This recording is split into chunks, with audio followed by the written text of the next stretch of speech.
Olá, salve! Você está no terceiro milênio e a cultura do terceiro milênio é a cultura racional. No programa passado falamos sobre agora nós vamos ter Rio mais 20, tivemos Eco 92, todo mundo preocupado com o meio ambiente, preocupado com poluição do ar, e temos também a poluição da água, a poluição do meio ambiente, e tem a água também poluída. Professor Porfírio, vamos falar sobre poluição das águas hoje? É um perigo muito grande realmente e é um fator restritivo da saúde humana em todos os aspectos.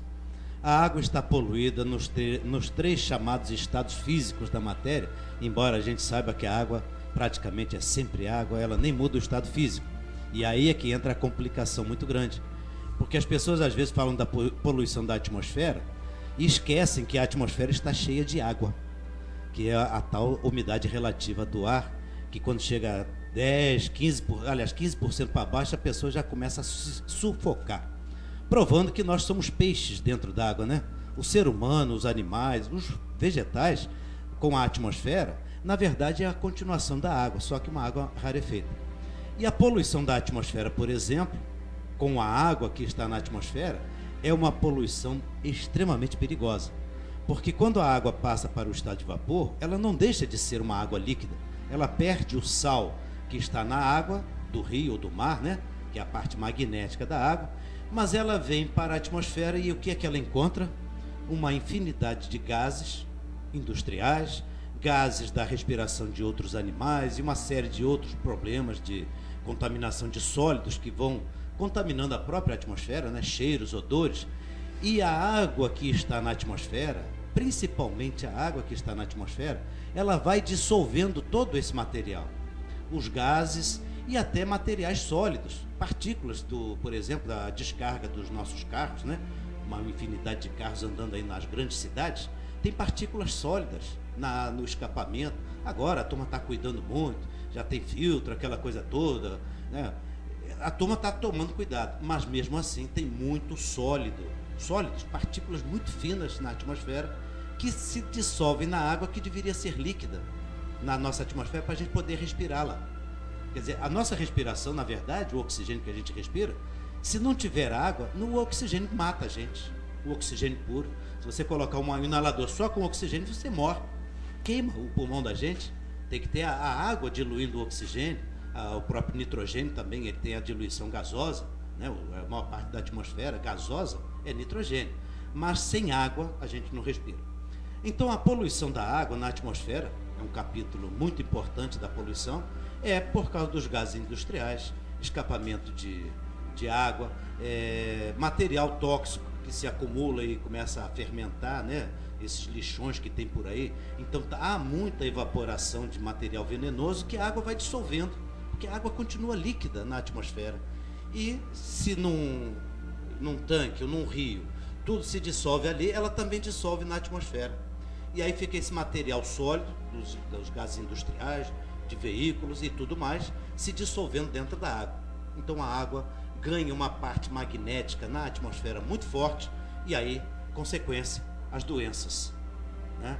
E as pessoas vão dizer assim, mas nas regiões serranas, de floresta, as árvores vão descontaminando. Certamente que sim, mas o orvalho que temos hoje, principalmente próximo às grandes cidades, aos grandes centros, o orvalho já está contaminado. E aí é que é o perigo, aí é que mora o grande perigo, porque o orvalho, aquele serenozinho da madrugada que a gente gostava de respirar, está se tornando perigoso, até mesmo numa região serrana, porque ele vem por convecções, correntes atmosféricas dos grandes centros urbanos, e o orvalho acaba ficando envenenado. Então a pessoa, quando pega aquele arzinho da madrugada, e o orvalho, ele já está pegando uma certa poluição, uma carga de poluição, em razão desse progresso artificial que o ser humano criou em razão do seu conforto material. Se nós pararmos para analisar a poluição que existe na atmosfera, e ela é muito perigosa realmente, a poluição da água na atmosfera, principalmente os gases industriais, é em função da demanda dos bens de consumo que todos nós fazemos questão de ter, diga-se de passagem, né? Então esse aspecto ele é realmente perverso, é a humanidade progredindo para se matar. vai se envenenando cada vez mais doenças e etc. A poluição em nível de rios ou dos mares, ela é muito catastrófica por causa dos esgotos, por causa de todo esse processo industrial também, resíduos sólidos, lixões, tudo isso vai acabar provando que a água fica mais poluída ainda. E o nosso organismo, cada vez mais, o organismo dos seres vivos, não é só da gente não, dos vegetais, dos alimentos que são produzidos, mesmo aqueles que a gente produz lá na roça, já estão contaminados. Mas existe um lugar, Oswaldo, onde não está contaminado. Você sabe aonde? Não. Não? E você que está nos ouvindo, você sabe que existe alguns trechos em alto mar onde não há poluição alguma? Você sabe por quê? A poluição não chegou até lá ainda, no alto mar. Não, não é que ela não chegou, não. Aí é que está. Talvez a gente possa fazer até um programa sobre isso. Eu acho bom a gente fazer. Porque essa parte é onde a gente não conhece muito bem a natureza. Porque a gente está falando de mar, e mar é água. E a gente, como está falando de água, então está incluído dentro desse contexto, porque o que o mar, para que existe o mar? Qual é a função dele? A gente precisa saber disso também. Qual é a função do mar? O que acontece ali, aquelas ondas batendo? Para que serve isso tudo? Para que isso? Exatamente. Então, isto aqui é apenas para dar um ânimo àquele quadro que as pessoas colocam, como esse acabei de falar, sobre a questão do orvalho contaminado, as chuvas. Quando vem as chuvas, a gente percebe que a gente passa a respirar melhor. Todo mundo tem essa sensação, porque a chuva, ela arrasta toda aquela poluição da atmosfera e a gente até respira um pouco melhor num dia de chuva, uma chuva rápida, assim, bem limpa. E a natureza faz exatamente com isso. Aí vai poluir, evidentemente, os rios, mananciais, porque a poluição da atmosfera vai ser varrida pela chuva. Muito tempo sem chuva, a poluição se acumula na atmosfera. Mas existe em regiões do mar, quando fiz meu trabalho de pesquisa em Química Analítica, eu fiquei sabendo que existem regiões do mar em que a quantidade de chumbo, por exemplo, que é um vetor de indicação de poluição, principalmente na década de 70, 80, o vetor chumbo era um indicador de poluição muito forte, por causa justamente do chumbo que era queimado nos combustíveis. Né? Hoje já foi tirado da gasolina, mas ainda tem, acho que a Argentina, por exemplo, ainda usa chumbo, aquele chumbo tetraetila, que é um componente para dar octanagem maior à gasolina. Bom, deixa eu falar, o papo aqui é poluição. Então, nessa ocasião que eu estava fazendo meu trabalho de pesquisa científico, eu fiquei sabendo que algumas regiões do alto mar eram feitas amostragens da água do mar e não se media, não se detectava nenhuma quantidade de chumbo. Na ordem de parte por trilhão não aparecia nada. E isso em regiões do alto mar. Em algumas regiões, quer dizer, não foi mapeado, eu não estou atualizado com essa pesquisa, não sei ainda se isso existe. Mas eu tenho certeza que sim. Porque na medida que a gente tem esse processo de poluição, a natureza trabalha no sentido de corrigir isso. Porque a natureza é boa, ela conspira na transformação para melhor. Apesar dessa descarga que nós fazemos e agressão contra a natureza, ou melhor, contra a nossa própria vida, que dependemos disso tudo, dependemos da água para viver e sujamos a água, mas a natureza vem e nos beneficia com uma água que muita gente não sabe nem de onde vem. Uma água que vem lá do fundo do mar. Mas a gente tem que saber que, além do fundo do mar, além do fundo da terra, abaixo dessas placas tectônicas, existe uma água que a natureza preparou e que ela vem rompendo pelo fundo do mar.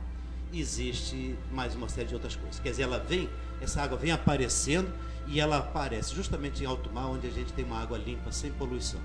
Naturalmente, o processo de limpeza que a natureza faz, com os vegetais também, que é um processo de depuração da atmosfera. Uma região de mata, a gente consegue ter uma atmosfera um pouco menos carregada, com esses gases industriais, com a parte sólida, que a gente carrega a atmosfera, pelo progresso, né, atividade industrial principalmente, né, os veículos, automotores. Mas a natureza trabalha tanto com os vegetais na superfície da terra, quanto a água marinha. Mas o processo marinho, ele é muito forte, mas muito forte mesmo. Então hoje as pessoas, elas estão vendo a contaminação, a poluição dos mares, mas a natureza está respondendo. E um fato recente aconteceu agora, foi até reportagem, aquele petróleo que vazou no Golfo do México. Eu ouvi a reportagem depois, logo um tempo depois, e já sumiu aquele óleo que tinha vazado ali, e percebeu-se que houve lá um processo, disseram lá, explicaram lá que o jeito das ondas bater, mas formou uma série de micro-organismos que digeriram todo o óleo que derramou lá no Golfo do México. Disseram, que explicaram, que tinha umas correntezinhas lá, coisa e tal. E aqueles micróbios foram lá e já digeriram todo aquele óleo. Não vamos esperar que a natureza também vá resolver todos os problemas. Isso que eu quero falar, porque você está falando que a natureza, ela se defende, modifica, transforma e acaba transformando aquilo que era o mal num menos mal. Então aí muita gente vai ver o programa e vai dizer assim, então vamos fazer o que a gente quiser, porque vamos poluir, porque a natureza vai modificar tudo e vai botar o que era mal bem.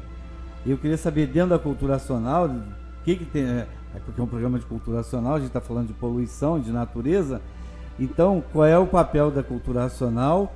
É para dar um equilíbrio, para a gente não continuar poluindo, não continuar abusando, é isso? Ou a gente vai abusar porque a natureza vai modificar tudo e vai melhorar? O que a gente faz? Muito interessante isso.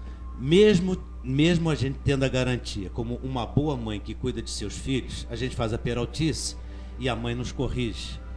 Mas veja como ela nos corrige. E sempre ela tem uma solução para a nossa vida, né? Então assim é a natureza com a humanidade.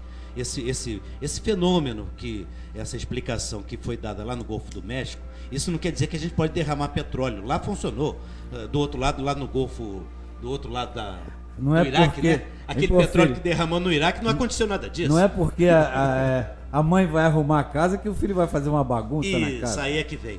A questão a educação ambiental é fundamental, a compreensão. Não é só a gestão ambiental, não. Porque recomendar às pessoas, olha, água fervida faz melhor para a saúde, tem que ferver por causa disso, por causa daquilo. Isso é gestão, é a gente cuidar do nosso meio ambiente, não colocar o lixo, isso tudo é gestão ambiental. Mas compreender a natureza e como ela foi formada é que é a coisa definitiva. O que nós precisamos realmente conhecer, que é exatamente o papel da cultura racional no terceiro milênio. Fazer o ser humano compreender que ele não é daqui, deste mundo, que a água ela foi transformada e foi deformada, a terra foi deformada, não era para ser assim, a água não era para ser assim, e nós não éramos para sermos assim. Então o papel da cultura racional é provar, e a natureza está aí nos corrigindo, ela é uma mãe, verdadeira mãe, diga-se de passagem, ela nos corrige nas peraltices que nós fazemos com o meio ambiente, mas quando não tem condição, nós nos sufocamos e morremos. Olha aí essas últimas reportagens, quantas aves morrendo ali, quase que petrificadas pelo excesso de petróleo derramado, essa coisa toda. Essas imagens que aterrorizam até o nosso sentimento de meio ambiente. E as pessoas estão se cuidando realmente, porque isto dá o sentimento vamos dizer, do zelo que nós realmente precisamos ter. Mas precisamos ir mais além. Nós precisamos compreender a verdadeira formação do mundo. Como que isso tudo foi formado, e tudo foi formado da água, e lá do fundo do mar, lá abaixo da crosta terrestre, pelo fundo dos oceanos, surge resquícios da nossa origem, daquilo que eu tinha falado, que quem conhece o universo em desencanto sabe, a planície racional. São várias camadas de diferentes temperaturas, ou frias ou quentes, e elas vêm brotando esta água pura, para poder fazer todo esse processo de restauração da vida, mas não para melhorar as condições de viver aqui, mas sim para fazer isso tudo voltar ao seu estado natural. Mas como é que nós vamos voltar? Aí é que é o segredo. Então vamos fazer o seguinte, né? Porfírio. É o grande chavão. Vamos deixar para o programa próximo. Para o próximo programa. Como tá voltar ao estado natural, porque a poluição aqui está brava, né? Está em cima da hora de terminar o programa e a gente vai falar mais sobre água, sobre poluição nos próximos programas. E você que assiste o programa e quer entrar em contato com a gente, terceiromilênio.tverde@gmail.com.